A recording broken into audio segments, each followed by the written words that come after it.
The Nick and Matt Show. Gannon, BUHR. We're swapping out Evan. There you go. Gannon, you're up. How's it going, man? I'm doing well. All right. Good. You're doing well. You're doing two Rookie of the Year awards well. Tell us about that. Were you surprised? Did you expect it? Where are you at with those? I'm definitely not surprised, just because with the PDJ one, you can kind of see the stats throughout the year and like the points, and there weren't a ton of contenders, and pretty much ever since Waco and a couple more tournaments, I was up by a lot, and so I knew I was going to win that one, but I wasn't quite sure about the rookie, the DGPT one. Wasn't sure on how the kind of points worked there, so I saw that I had a pretty good year, so I was expecting to get that one too. And ended up did, so that was good to see. Wow. Very nice. And so was that DGPT Rookie of the Year was kind of something that was announced throughout the year, but PDGA Rookie of the Year is something that's been going on for years and years and years. Is that something that you were striving for when you got out to the road this year? Was that in your mind of, I want to be the Rookie of the Year? Or were you just going out to play and show pretty much what you can do out on the road? It's definitely something I was trying to get. I knew I had a chance to because I qualified for it. I think one of the things is you have to play less than 3 Disc Golf Pro Tour events the year before, which I'd only played 1. And it's something I knew I had a good chance of winning, and it's something I definitely strive for because it'd be a much better title than like my junior world championship titles. So just to get that under my belt feels great. Interesting. I like that. It's a much bigger, you said bigger or better, either way, better title than your junior worlds. Yeah. And I'm sure you held those in fairly high esteem up till this point. So if you go Rookie of the Year in 2021 and you're touring 2022, the next best thing you could do, well, probably win worlds and have a great year. But in your mind, how do you go and become Player of the Year? Is that even a thought in your head? I'd like to say yes, but I don't think so. Really, to be honest, I think maybe in 2 or 3 years, yeah. Unless I, have a really breakout season next year or this year now. It's definitely something I think I could possibly have a chance for, but very, very small chance. Really just looking to just improve off of what I did last season in this season, and maybe get a win, but I don't think Player of the Year would really be something I'd be in the run for. Maybe in a couple of years, though. Okay, gotcha. How much more are you going to be touring in the 2022 season? Do you feel like you're going to be able to get out on the road a little bit more? I forget what year of school you were in, or if that's something that you're still involved with. But what's your 2022 season going to look like? It's funny, I keep wanting to say like, oh yeah, my next year's schedule, but it finally is this year. So I'll try to be good about that. But what's your schedule like for this year? Do you have an idea yet? Yeah, so my goal is to play pretty much every Disc Golf Pro Tour event except for maybe 1 or 2 Elite Series ones. One of those might be the OTB Open I might miss. That's just because it's towards the end of the school year and I still have a bunch of classes. So, and then maybe just some other random ones, some Silver Series like the Open at Tallahassee I might miss, and Masters Cup as well. But it all kind of depends on how I'm able to get to those tournaments. I have a few friends I'm planning to hopefully ride with in a few different stretches throughout the year. So the goal is to play pretty much an entire full tour and not going to Europe as of now. It's a little too big for me, I think. But yeah, pretty much full tour and hoping to hit every event. Awesome. Nice, very cool. It's funny. The European tournaments are always tough for us to go over, the U.S. players to go over to it. It is expensive. If you're not competing to pretty much make a top 5 finish at those, or which you have every single ability to be able to compete for a top 5, but to consistently do that is a very expensive trip. And then same thing with the West Coast stuff. And like you were saying, it does come down to the end of the school year for you. But even just the West Coast in general is a very pricey trip. And then just making sure that you're at that point where you're consistently competing for those top spots to make your money back on the West Coast. I know that was always something that Chris Dickerson has said on our show before. And he was like, if I'm not winning those tournaments, it's almost tough to justify even going out to them because you have so many other tournaments in closer areas to you that make more sense at that point. Yep. Okay. I'm going to grill you on a few things. No. One of them being, have you announced a sponsor yet? I have not. That's going to come out on Wednesday. Okay. And so you don't have any exclusives for us tonight? I don't, but hold on. It's pretty big news for me. All right, hold on. Here we go. And now for a Nick and Matt Show exclusive. I needed the opportunity. That Gannon BUHR cannot tell us what he's doing with his career yet. That's our exclusive for tonight. So there we go. We just want to show off the music. Yeah, but, I was just looking for that opportunity. That's number one. But what's interesting is, and I don't know if you spilled some news here, if that was exclusive. I don't remember you announcing that you were leaving your sponsor. Have you announced that yet? I have not. Okay, so that was an exclusive. We're looking forward to seeing where you land. It's going to be big. You were the rookie of the year. That will be big. Number two, and this is coming from the live chat. First of all, thanks to Timothy Bierbauer. Awesome last name. $20 super chat saying, Gannon is going far in the sport. Can't wait to see what he can do in the future. I would say we're seeing what he's doing now. Yeah, exactly. What's the future going to be like? But then this follow-up comment says, grill him on, and I'm just going to put it the way they do, so I can't take the blame for this. Grill him on his routine, more or less, your time, the time it took. I think it came up with the Disc Golf Pro Tour finale. Talk about that. So time has been like my biggest issue, obviously, this year. I got a lot of crap for it from some players were a little more generous and not as, I guess, not rude, but so obviously some people in like obviously the YouTube comments and whatever would be like, oh, he's taking so long. Next year though, or gosh, this year again, this year I plan to do an extremely fast routine. I've been working on it ever since the Pro Tour finals, and it's kind of just a step up and throw. And that's how I've been doing all my practice putting and driving. I've just been walking up and chucking the disc. I feel like I'm a momentum player and a rhythm player, and I can go in my basement, make 90 out of 100 putts from 35 feet, 30 feet. But then you put me on a course and I get really shaky and I think about it too much. So I think speeding up will also help me as well.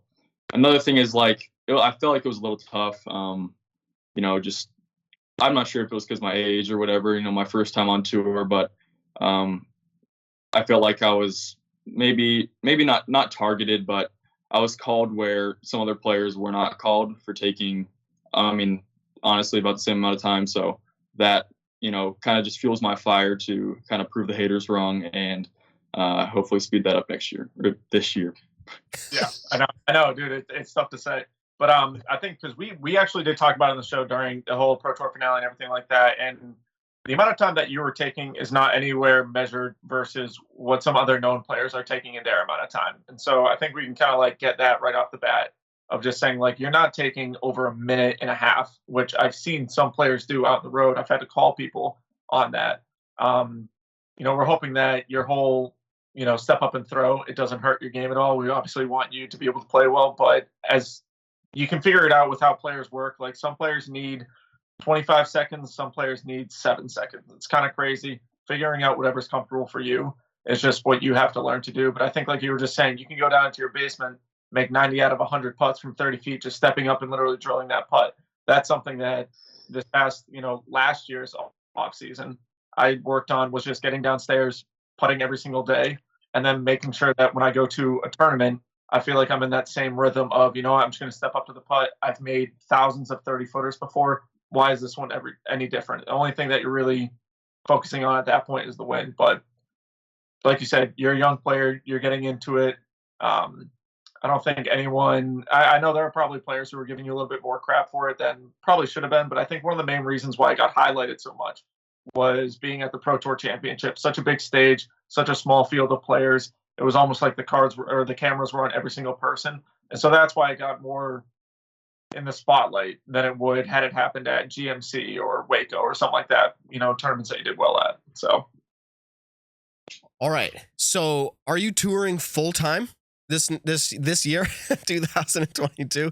I almost said next year. Are you touring full time? Are you planning to hit every major stop? Yeah. I just got to figure out with school pretty much. The only issue would be the end of the year this year, the school year. So in May, with OTB Open and Masters Cup, and then Beaver State Fling and Portland Open, that'd be an issue. And then kind of coming back to school, but I will be graduating after second term next year. So next December, pretty much next January. So I won't have to worry about that for 2023. Okay. Interesting. Evan, you're sitting off camera there. Do you have any questions that came up in your mind while we had this interview? No, I'm doing good right now. I have nothing on my mind. I wasn't prepared. If you need me to figure something out, I can. No. I'll pass it back to you. No, I was just curious. So here's the deal. We've never done this before, Gannon, but I'm going to open up the phone lines to anybody that would like to ask you a question live. Okay, so let me get this going here. Let's start it up. Hello, man. Hello. Hola. As I mentioned, we've never done this before. Ooh, and see, I can already tell we've never done this before. We got multiple things up on the screen here. So, but you can see the number there. Go ahead and call that number while I get this taken care of. All right, cool. Call that number, 508-859-0463. And let's see if any questions come in for Gannon. If no questions come in, we'll let you go. But I think it's interesting that you said you have something that you felt like was pretty big coming as far as announcements go. Can you tell us? Oh, well, here's a call. We'll let them ask the question. I might follow up with that. Let's see how this goes. Welcome to the Nick and Matt Show. You've made it live on air. You can ask a question to Gannon if you'd like to, and turn off your YouTube video because we can hear the feedback. All right. What do you got for Gannon? Gannon, what are your goals for this next season? Just win one Elite Series event. I think also win a Silver Series event, which is definitely going to be doable for me. Maybe even get multiple Silver Series wins, just kind of depending on the field. But yeah, hopefully just get one Elite Series win. Okay. That was a great question. I think it was short and to the point. If you do call in, please turn off your YouTube because we can hear the delayed echo going through. But that was great. And thank you for hanging up when you realized that might be the case. Any other calls come in, that's fine. I'm going to try to get this question out. What to you don't have to tell us what the deal is, but what to you would be a big splash, as you're saying? Would it be someone changing? I don't know. What's a big splash to you? Because I think you used those words. Yeah, changing could be a huge splash. Multiple year deal would be another big splash. More money and kind of just the hype around it. Okay, cool. We're looking forward to it. Let's take this one more call before we let you go. Welcome to the Nick and Matt Show. You've made it live on air. What do you have for a question for Gannon? Hi, Gannon. The only question I would have is, what event are you looking forward to most coming into this next season? That's so funny. That was going to be my question. That's a tough one for sure. I'm a little biased because I am right now helping design the course for the Des Moines Challenge again. I did that for last year's event, helped design pretty much the entire course with my friend, and kind of doing the same thing this year. So we're going to try to get that thing to be even more of a beast than it was. I know a lot of top pros liked it just because it was fair and fun. So I'm looking forward to the Des Moines Challenge just because I live here. I love GMC so much last year, the Preserve, obviously, just because I did well. And one tournament I didn't do well was at Idlewild, but that was one of my favorite courses I played just because I thought it was really fun. And Waco again, just to relive those memories. Awesome. Thank you for calling in. That was a great call. Nick, do you have any follow-ups? No, that's pretty much, what events are you looking forward to the most? If they're, Adam Hammis has said in the past, winning Maple Hill was one of his favorite things because it's on his favorite course. Is there one specific tournament that if you were to say that's a tournament I want to win, besides for Worlds, besides for USCGC, if there was one, let's say just regular Disc Golf Pro Tour event, is there one in specific that you would want to take home the trophy at? I don't think a specific one. Definitely maybe one that had 4 rounds just so it kind of seems more legit, more credible, I guess. But some course that's going to have the most amount of spectators, I feel like, or like I said, the Des Moines Challenge. It's really awesome to see all the spectators that are out there supporting you. And that kind of fuels my fire once again. Like at the Preserve this year during the first round, I was on the Jomas feature card, and we had about 100 people watching, which was quite a good amount for me. And that really, I felt more comfortable. I felt like I was on the lead card, you know, with that amount of spectators, and that makes it really easy for me to just kind of play good. I guess it's kind of weird because some people would maybe get nervous, but for me, it makes it easier, and it was kind of fun to just, you know, talk with the spectators walking down the fairways and stuff. So something where a lot of spectators would be at, and just a cool course. I guess my last question to everything, Worlds 2022 happening in Emporia, Kansas. How are you feeling? Did you play DDO last year? Or have you played it in the years past? Yep, I played DDO in 2021, and I won my second Junior World Championship in Emporia. Okay, so add that Pro World Championship in Emporia, Kansas. That'd be kind of a cool story to it. But do you like that kind of style of course?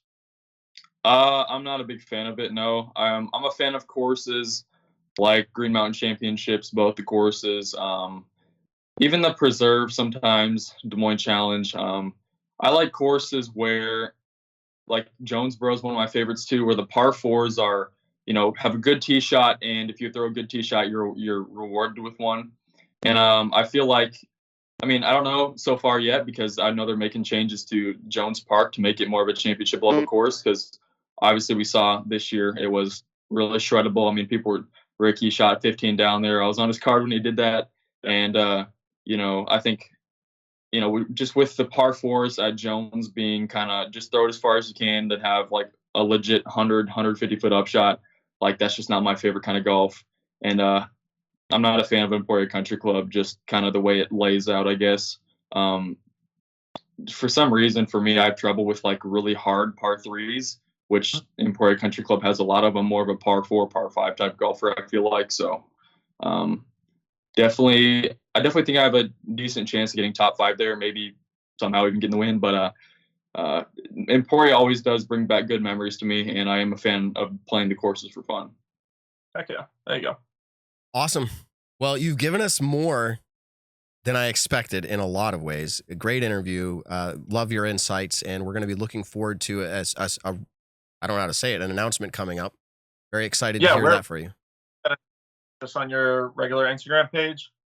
Yep, I'll be making an announcement basically tomorrow, saying I have an announcement on Wednesday, and then I'll have hopefully a cool promo video for that. Cool. All right, and for people who do not follow you already on Instagram, where can they find you, or even Facebook, Twitter, anything like that? My Instagram is Gannon_BUHR_DG. And one more thing I have to say is I'm about to hit 6,000 followers, and I just got a new logo designed for me, and I'll be giving away a disc with my logo on it. So stay tuned for that. Very cool. Awesome. Thank you very much for coming on the show. We're definitely going to have you on again because you're going to make headlines, we're sure. Appreciate it. Have a great evening, Gannon. All right. Thank you guys for having me. Take it easy, brother. All right. That's how it goes, everybody. The Nick and Matt Show, a disc golf podcast designed for you, the disc golfer. Find the Nick and Matt Show on your favorite podcast platforms or join the conversation live on YouTube.